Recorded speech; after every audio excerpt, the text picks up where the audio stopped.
माननीय राज्य निवडणूक आयोगाच्या 15 डिसेंबर 2025च्या आदेशानुसार महापालिका सार्वत्रिक निवडणूक 2025चा कार्यक्रम निर्धारित करण्यात आलेला आहे. ह्याच्यामध्ये मतदारांची संख्या 1 जुलै 2025च्या मतदार यादी जे होतं त्याला गृहीत धरण्यात आलेले आहे. त्याप्रमाणे एकूण मतदारांची संख्या 4,54,430 आहे. त्यापैकी पुरुष 2,54,483 आणि महिला 2,29,835 आहे आणि इतर मतदारांची संख्या 82 आहे. याच्यासोबतच महापालिका निवडणूकसाठी माननीय विभागीय आयुक्त पुणे यांच्या 13 डिसेंबरच्या आदेशानुसार 6 निवडणूक निर्णय अधिकारीचा आदेश प्राप्त झालेला आहे. त्याच्यामध्ये मी आपल्याला फक्त नाव आणि त्यांना जे प्रभाग दिलेले आहे ते सांगू इच्छितो आणि त्यांच्या आरओचं ऑफिस कुठे असणार आहे त्याचे पण आम्ही डिटेल्स सांगू इच्छितो. फर्स्ट नंबर प्रभाग 128 साठी श्रीमती विजय यादव आरओ असणार आहे आणि त्यांचे ऑफिस प्रभाग समिती क्रमांक 3 मनपा विभागीय कार्यालय कुपवाड असणार आहे. प्रभाग क्रमांक 3, 4, 6 साठी श्रीमती सविता लष्करे उपजिल्हाधिकारी भूसंपादन क्रमांक 3 सांगली असणार आहे आणि त्यांच्या आरओ ऑफिस प्रभाग समिती 4 मिरज विभागीय कार्यालय असणार आहे. प्रभाग क्रमांक 5, 7, 20 साठी श्री प्रमोद कदम उपजिल्हाधिकारी सह सांगली निबंधक वर्ग 1 आणि त्यांच्या कार्यालय 5, 7, 20 साठी बालगंधर्व नाट्यगृह मिरज असणार आहे. प्रभाग क्रमांक 15, 17, 18 आणि 19 हा 4 प्रभागसाठी श्री विवेक काळे उपजिल्हाधिकारी भूसंपादन क्रमांक 9 आणि यांच्या ऑफिस प्रभाग समिती क्रमांक 2 मनपा कार्यालय गणेश मंदिर असं असणार आहे. प्रभाग क्रमांक 12, 13, 14 आणि 16 यांच्यासाठी आरओ श्री विशाल महादेव यादव असणारे आणि यांच्या कार्यालय तरुण भारत स्टेडियम असणारे. प्रभाग क्रमांक 9, 10 आणि 11 साठी आरओ श्री समाधान शेंडके असणारे उपजिल्हाधिकारी भूसंपादन क्रमांक 6 आणि ह्यांच्या कार्यालय म्हणजे 9, 10 आणि 11च्या आरओ कार्यालय अग्निशमन ऑफिस माळबंगडा असणारे आणि त्याच्यासोबतच आचारसंहितासाठी आम्ही एक सेपरेट उपजिल्हाधिकारीची नियुक्ती केलेली आहे श्री रघुनाथ पोटे डिप्टी कलेक्टर पुनर्वसन सांगली आणि यांच्या ऑफिस तरुण भारत स्टेडियम असणार आहे. म्हणजे तरुण भारतला एक आपला 2 ऑफिस असणार आहे, एक श्री विशाल महादेव यादव आरओचं ऑफिस आणि दुसरा आचारसंहिता कक्ष तिथे असणार आहे. त्याच्यासोबतच काल जे माननीय राज्य निवडणूक आयोगांनी जे शेड्यूल डिसाईड केलं आहे त्याच्या बाबतीत मी आपल्याला सांगू इच्छितो. सांगली मिरज कुपवाड महानगरपालिकामध्ये मतदार यादी गृहीत धरण्याचा दिनांक आहे 1 जुलै 2025 मंगळवार. आयुक्त महानगरपालिका म्हणजे आम्ही 18 डिसेंबर 2025 म्हणजे गुरुवारला हा निवडणूक कार्यक्रमाची सूचना शासन राजपत्र आणि 2 म्हणजे किमान 2 स्थानिक न्यूजपेपरमध्ये पब्लिश करणार आहोत 18 तारखेला. नामनिर्देशन देण्याची जी कालावधी आहे ते 23 डिसेंबर 2025 मंगळवार ते 29 डिसेंबर 2025 सोमवार असणार आहे सकाळी 11 ते दुपारी 3 वाजेपर्यंत आणि 30 डिसेंबर 2025 मंगळवार सकाळी 11 ते 2 म्हणजे 30 डिसेंबरला 2 वाजेपर्यंत. गुरुवार 25 डिसेंबर 2025 ते सुट्टी असतोय आणि रविवार 28 डिसेंबर 2025 या दिवशी नामनिर्देशन पत्र देण्यात येणार नाही. स्वीकारण्याची जी कालावधी आहे ते 23 डिसेंबर 2025 मंगळवार ते 30 डिसेंबर 2025 मंगळवार असणारे सकाळी 11 ते दुपारी 3 आणि 25 आणि 28 डिसेंबरला नामनिर्देशन पत्र देण्यात येणार नाही. नामनिर्देशन पत्राची छाननी जी आहे ती 31 डिसेंबर 2025 आहे बुधवार सकाळी 11 वाजेपासून आणि जे आपण फायनल उमेदवारांची यादी प्रसिद्ध करतो ज्यांच्या नॉमिनेशन पेपर एक्सेप्ट झालेला आहे स्क्रुटनीच्या नंतर ते आम्ही स्क्रुटनीच्या नंतर लगेच पब्लिश करणार शक्यतो त्याच दिवशी किंवा पुढच्या दिवशी. उमेदवारी मागे घेण्याचे अंतिम दिनांक 2 जानेवारी 2026 असणार आहे शुक्रवार आणि हे सकाळी 11 ते दुपारी 3 वाजेपर्यंत असणार आहे. निवडणूक चिन्ह आम्ही 3 जानेवारी 2026ला सकाळी 11 वाजेपासून त्यांच्या वाटप वगैरे करणार आहोत. अंतिमरित्या जे निवडणूक लढणारा उमेदवार असतात जे मागे घेऊन जे फायनल आपण कॅन्डिडेट पब्लिश करतो ते 3 जानेवारी 2026ला पब्लिश करणार आहोत. त्याच्यानंतर ज्या प्रभाग समितीमध्ये इलेक्शन घेण्याची गरज पडणार त्या ठिकाणी इलेक्शन 15 जानेवारी 2026 गुरुवारी असणार आहे. त्या दिवशी सकाळी 7:30 संध्याकाळी 5:30 वाजेपर्यंत इलेक्शन होईल. त्याची मतमोजणी व निकाल निवडणूक आयोगांच्या सूचनानुसार 16 जानेवारी 2026ला होणार आहे सकाळी 10 वाजेपासून. आणि शासनच्या राजपत्रात ऑफिशियल गॅजेटमध्ये 19 जानेवारी 2026ला आम्ही ते रिझल्ट डिक्लेअर करणार. याच्या बाबतीत काही ॲडिशनल सूचना आहे सांगली महानगरपालिका संदर्भात ते आपल्याला देऊ इच्छितो. मान्य राज्य निवडणूक आयोगाच्या सूचनानुसार सगळे नामनिर्देशन पत्र ऑफलाईन असणार आहे. ते नामनिर्देशन पत्राच्या परफॉर्मा वगैरे ऑलरेडी माननीय राज्य निवडणूक आयोगाने जाहीर केलेलं आहे. ते पण आम्ही विहित कालावधीत उपलब्ध करून देणार आहे. हे सगळे जे आपला EVMच्या FLC त्यांची कमिशनिंग, त्यांचं ट्रेनिंग किंवा त्यांच्या डिस्ट्रीब्युशन काउंटिंग सगळे आत्ताच्या नियोजनानुसार वेअरहाऊस जे केंद्रीय सेंट्रल वेअरहाऊस आहे त्याच ठिकाणी आम्ही करणार आहोत. ह्यावेळी सगळे आरोला कमिशनिंग करण्याऐवजी आम्ही एकच ठिकाणी कमिशनिंग करणार, एकच ठिकाणी FLC होईल, त्याच ठिकाणी डिस्ट्रीब्युशन आणि डिस्पॅच होईल आणि त्याच ठिकाणी काउंटिंग होईल. जेणेकरून सेंट्रलाइज्ड सगळे प्रोसेसवर मॉनिटरिंग ठेवता येईल. कुठेही कोणाच्या प्रश्न वगैरे उद्भवत आला, काही इश्यूज वगैरे चालला तर त्याला सेंट्रलाइज सॉल्व्ह करता येईल. म्हणजे सेंट्रल वेअरहाऊस कॉर्पोरेशनचं जे वेअरहाऊस आहे गोडाऊन त्याच ठिकाणी EVM आणि काउंटिंग, मतमोजणी सगळे गोष्टी, FLC कमिशनिंग सगळे गोष्टी त्याच ठिकाणी होणार आहे. महापालिकेच्या आचारसंहिता कक्ष तरुण भारत स्टेडियम येथे कार्यरत राहील. त्या ठिकाणी तक्रार निवारण केंद्र पण आजपासून सगळे ऑर्डर होईल आणि आजपासून ते सगळे चालू होईल. एकूण मतदान केंद्र अंदाजे 445 ते 460 होत आहे. ती अंतिमरित्या आम्ही 22 तारखेला पब्लिश करणार आहोत आणि 27 तारखेला मतदान केंद्रनिहाय मतदार यादीची पब्लिश होईल. त्याच्यानंतर FLCच्या गोडाऊन आपल्याला ऑलरेडी आम्ही सांगितलेलं आहोत. अंतिम मतदार यादीच्या बाबतीत प्रश्न होता तर ते आम्ही काल ऑलरेडी पब्लिश केलेलं आहे. अंतिम मतदार यादी वेबसाईटवर पण पब्लिश झालेलं आहे आणि ऑफलाईन पण आम्ही पब्लिश केलेलं आहे. त्यामध्ये थोडाफार पेज नंबरिंगचा इश्यू आहे, परंतु आतला सगळे सिरियल नंबर वाईज क्लिअर झालेला आहे. मतदार यादीच्या बाबतीत मी सांगू इच्छितो की काय हरकत वगैरे आलीत. 15 डिसेंबर 2025 रोजी प्रारूप मतदार यादीवर जेवढं हरकत वगैरे दाखल होतं ते सगळे हरकतीवर निर्णय घेऊन प्रभागनिहाय अंतिम मतदार यादी अधिप्रमाणित करून प्रसिद्ध करण्यात आलेला आहे. याच्यामध्ये टोटल जे हरकती प्राप्त होतं ते 11,004 हरकती आपल्याला प्राप्त झाला होता. त्याच्यामध्ये जे मान्य झालेलं आहे ते 9,468 आहे, 9468, आणि ज्याला अमान्य करण्यात आलेलं आहे ते 1,536 आहे. आणि मतदान केंद्रच्या ठिकाणी सर्वात पहिले आम्ही 20 तारखेला पब्लिश करणार आणि मतदान केंद्रनिहाय मतदारांची यादी आम्ही 27 डिसेंबरला माननीय निवडणूक आयोगाच्या सूचनानुसार आम्ही त्या दिवशी पब्लिश करणार आहोत. याच्यामध्ये जेवढा हरकत प्राप्त झाला होता 11,004, त्याच्यामध्ये अ आणि ब स्वरूपाची हरकत होती, काही बंडलमध्ये पण हरकत होता, पण आम्ही सगळे हरकत कुठलाही भेदभाव न करता पुरावाच्या आधारावर BLO व सहाय्यक आयुक्तांच्या अहवालानुसार त्याला अंतिम करण्यात आलेला आहे. आता निवडणुकीच्या बाबतीत प्लॅनिंगच्या गोष्टी सांगू तर आपला जे निवडणूक आयोगांच्या सूचना असतो की आपल्याला FST, VST, SSTची टीम करावं लागत आहे. तर महानगरपालिका एरियामध्ये 6 SST प्लॅन करण्यात आलेला आहे, 6 FST प्लॅन करण्यात आलेला आहे, 6 VST आणि 6 VVT.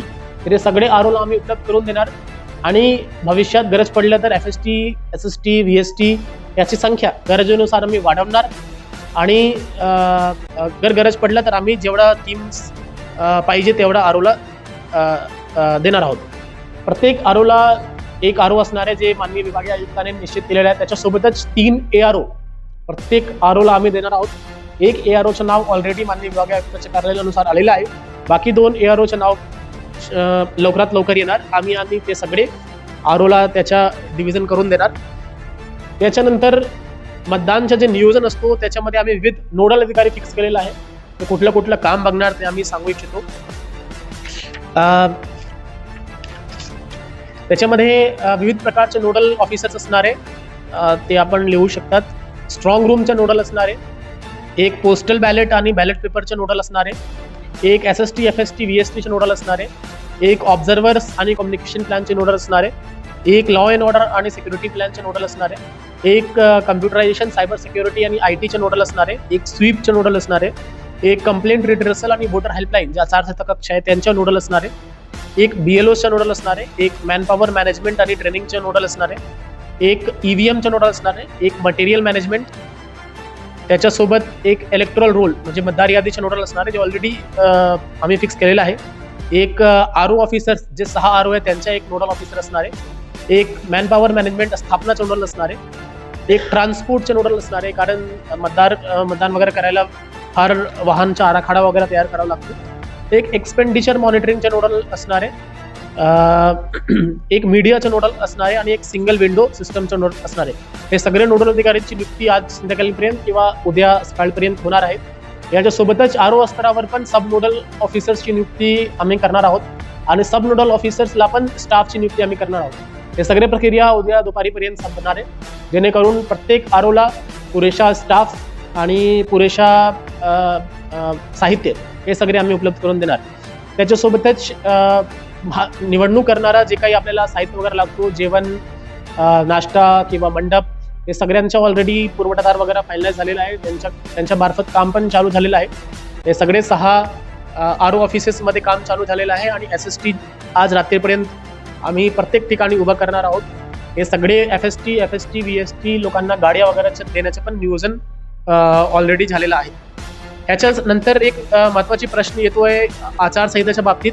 तर माननीय राज्य निवडणूक आयोग आणि जे काही सेंट्रल इलेक्शन कमिशन असतात त्यांच्या जे काही आचारसंहिता बाबतीत इन्फॉर्मेशन्स किंवा डायरेक्शन्स असतात त्याच्या आम्ही काटेकोर पालन करणार आहोत आणि जे आचारसंहिता कक्ष आम्ही तरुण भारत स्टेडियमला फायनलाइज करणार, जे फिक्स करणार, त्याच ठिकाणी सगळे कंप्लेंट्स हँडल केल्या जाणार.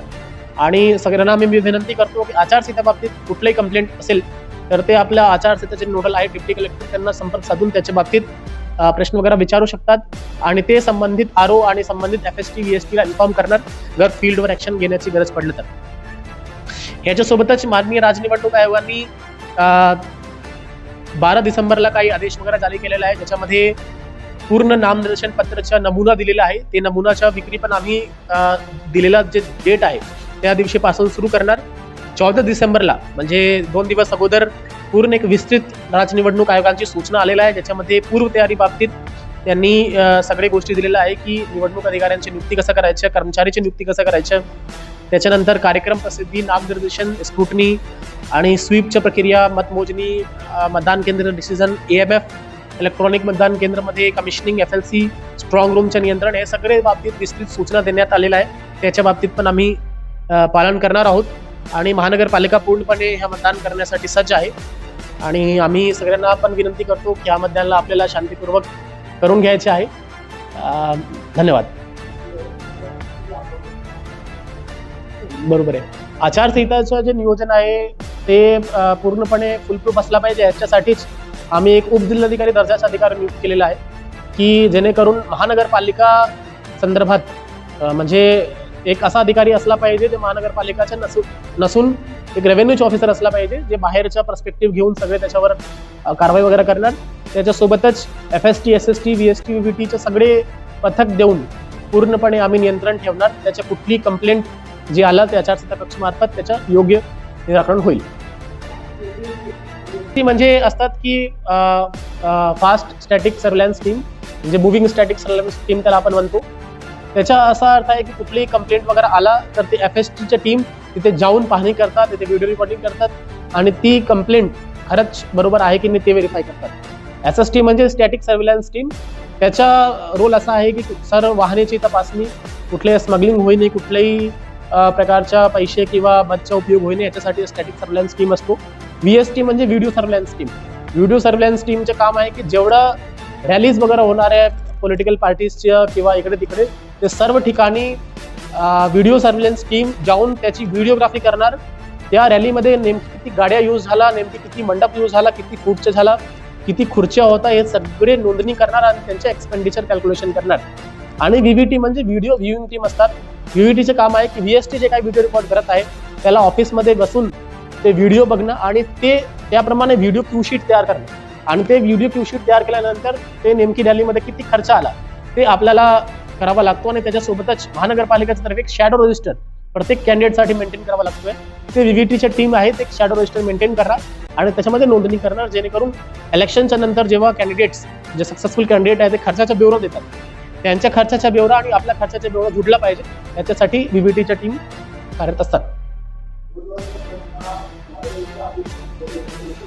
आणि आमच्या त्याच्यासाठी पूर्ण तयारी आहे. तर म्हणजे की कुठलाही कार्यक्रम, कुठलाही रॅली परवानगीशिवाय घेता येत नाही. ज्या ठिकाणी आम्ही परवानगी देणार त्या ठिकाणी 100% ते रॅलीच्या वेळी आमची VSTची टीम तिथे उपस्थित असणार आहे. प्रत्येक गोष्टीची व्हिडिओग्राफी करणार आहे आणि त्याचं जे रेट लिस्ट आम्ही फायनल केलेलं आहे त्यानुसार त्या रॅलीवर किती खर्च आला ते आम्ही एक्सपेंडिचर मॉनिटरिंग टीम मार्फत त्याचे एक्सपेंडिचर तयार करणार आहोत, जेणेकरून उमेदवार जे सक्सेसफुल म्हणजे इलेक्शन झाल्यानंतर जे खर्चाचे ब्युरो सादर करतात आणि जे आपला खर्चाचा ब्युरो आहे ते मॅच झाला पाहिजे, त्याच्यामध्ये कुठलाही त्यांच्या मार्फत खर्च कमी नाही दाखवला पाहिजे, त्याची पण तयारी झालेली आहे. ऑफलाईन दाखल करायचे याच्याबद्दल माननीय राज्य निवडणूक आयोगाच्या स्पष्ट सूचना आलेल्या आहे. अनावश्यक डिजिटल बाबतीत आजच आम्ही सगळे सहाय्यक आयुक्तांची मीटिंग घेऊन सांगितलं आहे की विदिन 24 आवर्स सगळे digital poster, banner, even hoardings म्हणजे जे कमर्शियल स्वरूपाने आहे, म्हणजे जे व्यावसायिकांचे आहे त्याला सोडून बाकी सगळे राजकीय पक्षांच्या होर्डिंग्स, पोस्टर्स, बॅनर्स, विविध सूचना फलकवर त्यांचं नाव असतो, ते सगळे कव्हर करून परवानगीशिवाय कुठलाही पोस्टर वगैरे कुठेही दिसणार नाही महानगरपालिकेमध्ये, याची आम्ही दक्षता घेणार. आणि कुठलाही नागरिक किंवा कुणालाही असा पोस्टर वगैरे दिसतोय तर ते व्यवस्थित आता आचारसंहिता कक्षाला आपण कंप्लेंट करू शकतात आणि आमची FSTची टीम जाऊन त्याच्यावर पण कारवाई करणार. की त्याचा डेटा आता आम्ही घेणार आहोत. आज सकाळी इन्फॉर्मेशन दिलं आहे की आज संध्याकाळपर्यंत सगळे पोस्टर वगैरे, बॅनर वगैरे काढण्यात यावे. त्याच्याबद्दल आम्ही आपल्याला विस्तृत प्रेस नोट देतो की आज संध्याकाळपर्यंत किती होर्डिंग्स आणि किती पोस्टर्स आम्ही काढलेले आहेत. मशीन्सच्या बाबतीत जवळपास 625 CU लागणार आहे आणि त्याप्रमाणेच व्ह्यूज वगैरे 2च्या कॅल्क्युलेशनमध्ये किंवा 2.1च्या कॅल्क्युलेशनमध्ये लागणार आहे. त्याच्या बाबतीत एकदा मशीन आल्यानंतर त्याच्या आम्ही विस्तृत गाईडलाईन देऊ शकतो, कारण आता सांगणं ते उचित होणार नाही. ते निवडणूक आयोगाकडून एकदा मशीन्स आपल्याला उपस्थित झाला त्याच्या बाबतीत पण आम्ही विस्तृत हे वगैरे देणार. त्याच्यासोबतच मशीन्स एकदा आल्यानंतर प्रत्येक मशीनच्या मुवमेंट राजकीय पक्षांच्या जे हे असतो, ज्यांचे रिप्रेझेंटेटिव्ह वगैरे असतो प्रतिनिधी, त्यांना आम्ही विस्तृत पत्र वगैरे देणार. EVM मशीन्सची कुठल्याही मुवमेंट किंवा ओपन स्ट्रॉंग रूम बंद करण्या ठिकाणी प्रत्येक वेळी राजकीय पक्षांचे प्रतिनिधी उपस्थित राहील. त्याच्यासोबतच आज ऑलरेडी आम्ही सगळे पत्तेदारांची मीटिंग पण घेतलं आहे आणि ऑल स्ट्रॉंग रूम्स, ऑल ठिकाणी ROचं ऑफिस आणि स्ट्रॉंग रूम त्या ठिकाणी आजपासून CCTVचं पण काम चालू झालेलं आहे आणि 24 तास तिथे CCTVच्या यंत्रणा चालू राहील.